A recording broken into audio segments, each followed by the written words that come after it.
जरा सोचो तुम्हारे पूरे शहर की जमीन अचानक नीचे धंसने लग जाए, और ये सब क्यों और कैसे हो रहा है ये कोई नहीं जानता। कहानी की शुरुआत होती है अमेरिका के एक छोटे से टाउन परफेक्शन से, जो 3 दिशाओं में पहाड़ों और चट्टानों से घिरा हुआ था और एक दिशा शहर की ओर जाती थी। फिर हम वहाँ रहने वाले 2 दोस्तों को देखते हैं। एक का नाम वैल था और दूसरे का अर्ल। वो गाँव के सारे इधर उधर के काम करने के लिए जाने जाते थे, जैसे किसानों के जानवरों पर नजर रखना, सीवेज सिस्टम साफ करना और कूड़ा दूर फेंक कराना। जब भी उन दोनों में कोई बहस हो जाती तो वो बच्चों की तरह रॉक पेपर सीजर्स खेलकर फैसला करते थे। एक दिन जब वो किसी काम के लिए निकले तो उन्हें रास्ते में कोई बहुत सारे सामान के साथ दिखाई दिया। असल में ये पास की यूनिवर्सिटी की एक स्टूडेंट थी जो अपने प्रोजेक्ट पर काम कर रही थी। खैर, लड़की ने अपना नाम रोंडा बताया और वो धरती के नीचे होने वाली हलचल के बारे में पढ़ रही थी। फिर उसने उन दोनों से टाउन में होने वाली खुदाई के बारे में पूछा, क्योंकि उसकी मशीन के मुताबिक यहाँ की जमीन में बहुत हलचल हो रही थी। लेकिन अर्ल और वैल को इसके बारे में कुछ पता नहीं था, इसीलिए वो आगे बढ़ गए। खैर, फिर रोंडा दूसरी जगह अपनी मशीन लगाकर रीडिंग्स लेने गई। तभी अचानक कोई बड़ी सी चीज उसकी तरफ तेजी से बढ़ी और वो रोंडा तक पहुंचने ही वाली थी कि रोंडा ऐन वक्त पर अपनी गाड़ी में बैठकर निकल गई। उधर अर्ल और वैल कूड़ा फेंकने का काम खत्म करके कुछ पीने के लिए रुके। वैल ने कहा कि उनके जैसा काम पूरे टाउन में कोई नहीं कर सकता। उसने अर्ल से कहा कि उन्हें अपने भाव बढ़ाने होंगे, तभी उन्हें इज्जत मिलेगी। खैर, बाद में वो मेल्विन नाम के एक लड़के के घर का गटर साफ करने पहुंच गए, लेकिन ये काम काफी मुश्किल था, इसीलिए वो एक दूसरे पर इल्जाम लगाने लगे। तभी अचानक सीवेज पाइप फट गई और वो नाले के पानी से तरबतर हो गए। आखिरकार वो दोनों तंग आ गए और उन्होंने अपना सामान बांधकर परफेक्शन टाउन छोड़ने का फैसला किया। तब रास्ते में उन्हें नैन्सी मिली, जो अपनी बेटी मिंडी के साथ एक पॉटरी की दुकान चलाती थी। नैन्सी ने उन्हें 1 महीने का काम और साथ साथ मुफ्त का खाना पीना देने का ऑफर दिया, पर उन दोनों ने मन बना लिया था कि वो अब इस जगह पर नहीं रहेंगे, इसीलिए वो इनकार करके आगे बढ़ गए। इसके बाद रास्ते में उन्हें बिजली के टावर पर एक आदमी लटका दिखाई दिया। जब वो उसके पास गए तो वैल ने कहा कि ये तो टाउन का पियक्कड़ एडगर है। वो ना तो हिलडुल रहा था और ना ही किसी की बात का जवाब दे रहा था, इसीलिए उन दोनों ने उसे नीचे उतारने का फैसला किया। उन्होंने हर बार की तरह रॉक पेपर सीजर्स खेला और वैल की बारी आई। वो धीरे धीरे ऊपर चढ़ा और एडगर तक पहुंच गया, लेकिन फिर उसे पता चला कि एडगर तो मर चुका है। साथ ही उसके हाथ में एक राइफल भी थी। इसके बाद वो दोनों एडगर की लाश टाउन के डॉक्टर जिम के पास ले आए। जिम ने उसे देखकर बताया कि एडगर 3-4 दिन तक टावर पर ही रहा होगा और फिर डिहाइड्रेशन की वजह से उसकी मौत हो गई। ये सुनकर अर्ल और वैल सोच में पड़ गए कि आखिर एडगर नीचे उतरने की बजाय वहीं लटक कर क्यों मर गया। खैर, अब वो फिर से अपने रास्ते पर निकल पड़े, लेकिन फिर दोबारा उन्हें रुकना पड़ा, क्योंकि उन्होंने देखा कि किसी ने एक किसान की सारी भेड़ों को बुरी तरह मार डाला था। वो काफी घबरा गए और किसान को ढूंढने लगे, और तभी उन्होंने देखा कि किसान का भी कत्ल हो गया था। ये देखकर उनकी रूह कांप गई और उन्होंने जल्द से जल्द यहाँ से निकलने का फैसला किया। मगर जल्द ही उन्हें पता चला कि शहर की तरफ जाने वाली सड़क पहाड़ गिरने की वजह से बंद हो गई थी। उन्हें लगा कि ये सड़क बनाने वाले मजदूरों का काम होगा, इसीलिए वो मजदूरों को ढूंढने लगे। पर तभी उन्होंने देखा कि उनके हेलमेट्स खून और मांस से भरे पड़े थे। ये देखकर तो वो और ज्यादा डर गए और तुरंत टाउन की तरफ वापस भागे। रास्ते में अचानक ट्रक का टायर एक जगह फंस गया, पर फिर वैल के पूरी रेस देने पर वो किसी तरह बाहर निकल आया। आखिरकार जब वो टाउन में पहुंचे तो उन्होंने लोगों को इस सारी घटना के बारे में बताया। तभी लोगों ने देखा कि वैल के ट्रक के टायर में एक लंबा सा सांप जैसा जानवर फंसा हुआ था। शायद इसी वजह से उनका ट्रक आगे नहीं बढ़ रहा था। तब बर्ट नाम के एक आदमी ने कहा कि शायद ऐसे और भी जानवर यहाँ मौजूद होंगे, इसीलिए उन सबको सावधान रहना चाहिए। बर्ट और उसकी पत्नी हेदर ने बुरे वक्त के लिए बहुत सारे हथियार जमा कर रखे थे। उधर रात के समय जिम और उसकी पत्नी मेगन एक वैन में अपना घर बनाने में लगे हुए थे। अंत में थक हार कर उन्होंने आराम करने का सोचा, पर तभी उन्हें जमीन से धुआं निकलता दिखाई दिया। मेगन घबरा गई, पर जिम को लगा कि शायद ये नेचुरल गैस है और वो पूरा जोर लगाकर जमीन खोदने लगा।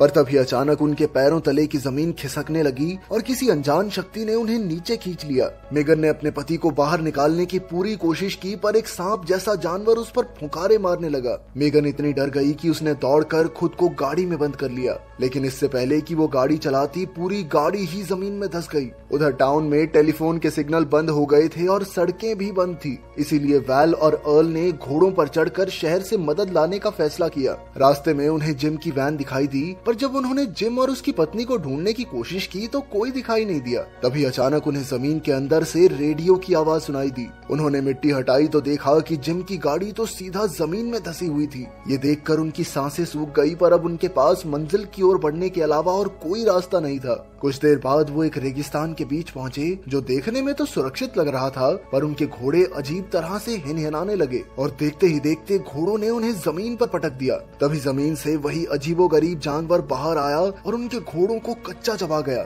ये देखकर वैल ने गुस्से में उस पर बंदूक चला दी, पर इससे तो वो जानवर और भयानक हो गया। अब वो दोनों तुरंत पहाड़ियों की ओर भागे और उनका पीछा करने वाला जानवर अचानक से एक बड़ी सी दीवार से टकराकर मारा गया। आखिरकार उन्होंने चैन की सांस ली और तभी रोंडा वहां आ गई। रोंडा ने जब जानवर को करीब से देखा तो वो समझ गई कि ये जमीन के नीचे रहता है और तो और उसकी आंखें भी नहीं थी। ये सुनकर वैल और अर्ल को काफी दिलचस्पी हुई और उन्होंने इस जानवर की लाश को शहर में बेचने का फैसला किया। पर तभी रोंडा ने उन्हें अपनी मशीन दिखाकर कहा कि यहाँ ऐसे और भी जानवर मौजूद हैं जो लगातार जमीन के नीचे घूम रहे हैं। तभी उनके नीचे की जमीन हिलने लगी और उन्हें एहसास हुआ कि वो जानवर उनकी तरफ ही बढ़ रहा है। अब वो तीनों तुरंत दौड़कर एक बड़ी सी चट्टान पर चढ़ गए जहाँ वो जानवर नहीं पहुँच सकता था। फिर उन्होंने जानवर के वापस जाने का इंतजार किया, पर जैसे ही वो जमीन पर पैर रखते थे जानवर वापस आ जाता। इससे तंग आकर वैल ने कहा कि कहीं ये जानवर उनकी बातें तो नहीं सुन रहा। तब रोंडा ने उसे समझाया कि ये जानवर जमीन पर हो रही हलचल को महसूस कर सकता है। अब उनके पास कोई और चारा नहीं था, इसीलिए उन्हें उस पत्थर पर ही रात गुजारनी पड़ी।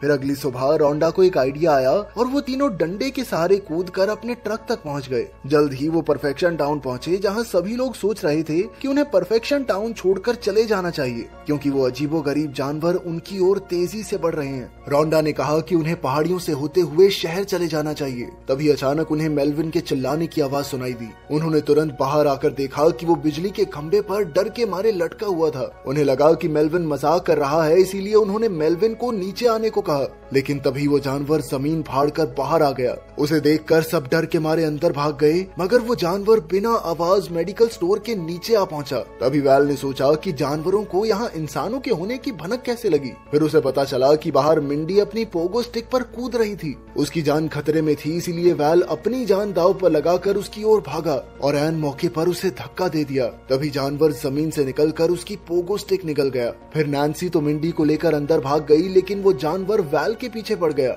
वहीं दूसरी ओर एक और जानवर अर्ल और रोंडा की तरफ बढ़ रहा था। उसे देखते ही अर्ल स्टोर की तरफ दौड़ा, लेकिन रोंडा मेल्विन की ओर भागी। पर अचानक उसका पैर तारों में फंस गया। पर तब वैल ने एक बार फिर से बीच में आकर कुल्हाड़ी से जानवर पर वार कर दिया। इस तरह उसने रोंडा की जान बचाई और सभी स्टोर की तरफ भागे। अब उन्हें लग रहा था कि वो सुरक्षित थे, पर तभी वहाँ के फ्रिज से जोरदार आवाजें आने लगी। अचानक वही भयंकर जानवर जमीन फाड़कर बाहर निकला और एक आदमी को कच्चा चबा गया। जल्द ही वहाँ और जानवर आ गए और सब डर के मारे स्टोर की छत पर भागे। वहीं बर्ट और हेदर ने सबको छत पर देखा और अचानक जानवर उनके घर की दीवार तोड़कर वहाँ भी आ गया। पर वो इसके लिए तैयार थे और उन्होंने अपनी बंदूकों से गोलियां चलाकर उसे मार डाला। अब सिर्फ 2 जानवर बाकी थे। लोगों ने बर्ट और हेदर की बहादुरी पर खूब तालियां बजाई, लेकिन जल्द ही इन जानवरों ने इमारतों की नींव हिलाकर उन्हें तोड़ना शुरू कर दिया, जिससे कई लोगों की जान चली गई। तब अर्ल ने बुलडोजर में वहां से भागने का प्लान बनाया। अब उसने जानवरों का ध्यान भटकाने के लिए खाली ट्रैक्टर को चलाकर दूसरी ओर छोड़ दिया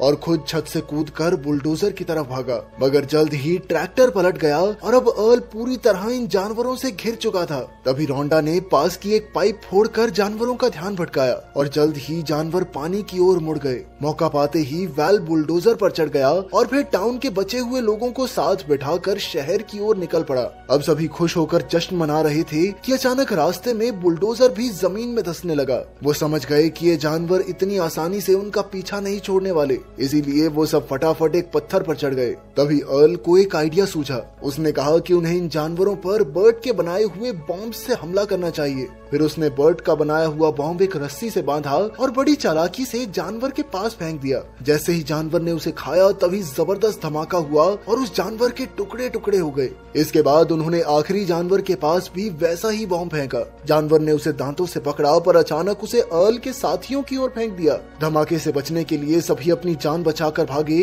और इसी बीच वैल, अर्ल और रोंडा एक दूसरे से अलग हो गए। वो तुरंत एक चट्टान की ओर भागे, पर तभी वो जानवर उनके करीब आ गया, जिसके बाद वो एकदम जमकर खड़े हो गए जैसे उनमें जान ही ना हो। इस तरह वो फिर से उस जानवर को चकमा देने में कामयाब रहे, क्योंकि वो सिर्फ आवाज के जरिए ही अपने शिकार को पकड़ता था। तभी वैल के दिमाग में एक खतरनाक आइडिया आया। वो अर्ल और रोंडा के साथ तेजी से खाई की ओर भागने लगा और जल्द ही वो चट्टान के आखिर तक पहुंच गए। अब वो जानवर तेजी से उनकी ओर बढ़ रहा था। तभी अर्ल और रोंडा तो साइड हट गए, मगर वैल वहीं खड़ा रहा। जब वो जानवर उसके बिल्कुल करीब पहुंच गया तो वैल ऐन मौके पर दूर कूद गया। वो साइड में दौड़ा और वो जानवर तुरंत खाई में गिर गया। वो सीधा खाई के तीखे पत्थरों से जा टकराया और उसकी मौके पर ही मौत हो गई। आखिरकार लोगों ने जानवरों पर अपनी जीत का जश्न मनाया और वैल और रोंडा ने एक दूसरे को चूम लिया। चलो इनका भी घर बस गया। अगर वीडियो पसंद आई तो लाइक कर देना, चैनल को सब्सक्राइब कर देना। मिलते हैं अगली वीडियो में।